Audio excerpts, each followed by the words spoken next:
চাচারও রামধনু খুব প্রিয়। রামধনুর উজ্জ্বল রঙগুলো তার খুব পছন্দ, যে সে একদিন রামধনুকে বলে তার সঙ্গে তার বাড়িতে থাকতে।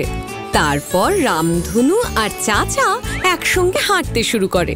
কিন্তু চাচা আর রামধনু ঘরে ঢোকার পর রামধনু অদৃশ্য হয়ে যায়। চাচা খুব দুঃখ পায়।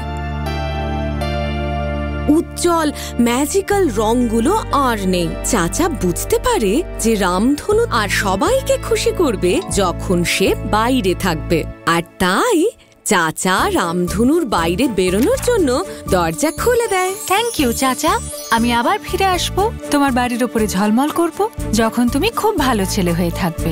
রামধনু তার কথা রাখে। তারপর থেকে চাচা যখনই কাউকে সাহায্য করে তখনই রামধনু চাচার কাছে ফিরে আসে আর উজ্জ্বল হয়ে ওঠে।